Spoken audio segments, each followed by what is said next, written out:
In this video, I want to show you how to do a weighted pull-up without a dipping belt. And it's going to be ideal whether or not you're at a gym or if you're here at home with the Doorframe pull-up bar.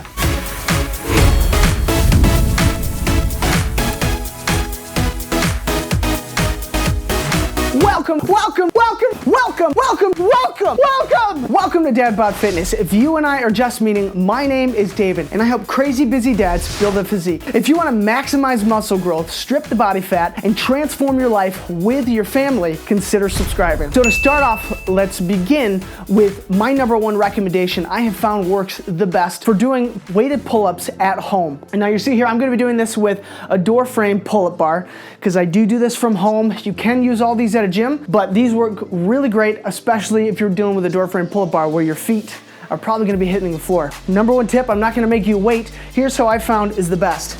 Using any kind of backpack. Now my wife is filming. I'm not going to use this anymore. This is our diaper bag.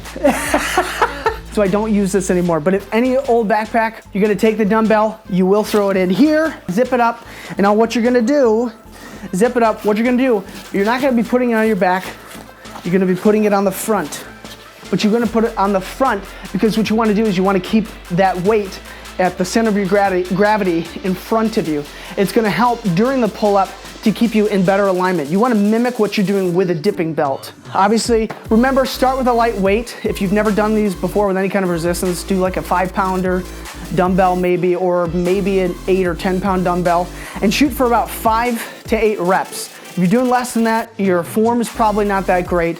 Drop the weight, get a few higher reps. So when you get up there, make sure your form is good, pull, hold, and then slowly drop. So that just really helps to keep the weight right in front of you. I think it's a really awesome way to do it and my favorite. The next way that you can do this is actually just taking the dumbbell and you're gonna put it just right in between your knees. Now, to hold it right like that is kind of difficult. You're putting a lot of tension on your groin and your legs to kind of pinch it in. So that's why once you get in the pull-up position, you're actually gonna twist your ankles and lock them in with each other. And that really takes care of all of it. Once you get up into the pull-up form, it's pretty seamless. So get the weight right in there. So get up there, lock the legs.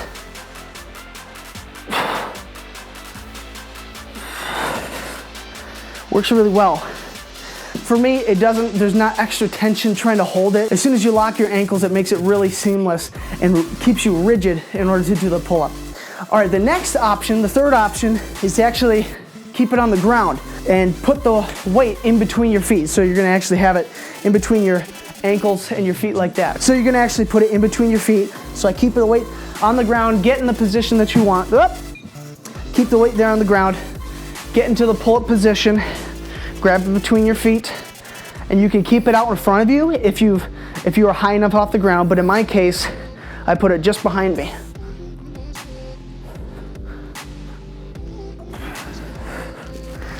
Again, works really well.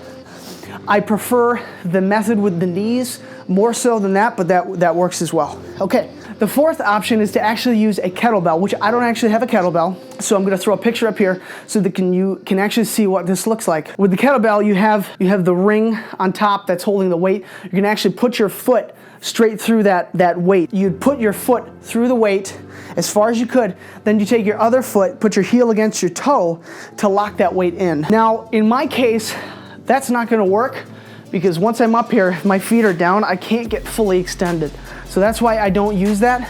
But if you have a higher pull-up bar, if you're at a gym, that's gonna be another great alternative. Okay, so the fifth option is actually to use chains. Now, a lot of gyms actually may have chains available. You can actually drape them over your neck. Now, I don't have chains with me. You can drape them over your neck, again, keeping the chains in front of you to keep the weight and your center of balance in front of you. It's gonna help keep a straight and more rigid form for your pull-up to give you better results. So if you have any old chains lying around, grab those. I mean, they might be a little rusty, hopefully not. But if you have any old chains lying around, feel free to grab those, use those as well. Now, the downside with the chains is that you're not gonna be able to estimate the exact weight that you're increasing every time, even if you can add more weight.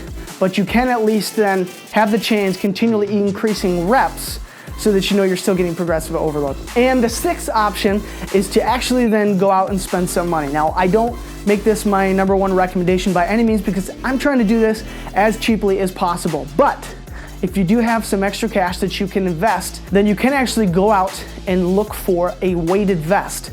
Now, I've looked at these myself. I haven't actually gone to purchase one. I'll throw some links down in the description. If I remember correctly, you're looking somewhere between $40 to $70, I think, depending on the vest. But that's gonna be really helpful. You just strap that on, you don't have to think about anything, and you can do your weighted pull-ups. Now, I think the downside there is probably that I don't know if there's a real easy way to increase the weight on the vest once you've purchased it. I'll put some information in the description as well. So if you enjoyed this video, would you smash that like button? It really would mean the world to me. And don't forget to subscribe and hit that notification bell as well so you don't miss any of the upcoming videos. And if you really didn't like that video, would you comment down below? I'd really appreciate any feedback that you have so that I can keep making these better for you. If you want to maximize your muscle growth while at home, click or tap the screen right up over here. Check out the next step in this video series. And if you haven't seen last week's video in this video series, click or tap the screen right up over here. It'll take you to last week's video. As always, be intentional and bring the intensity. And I can't wait to see you in the next video.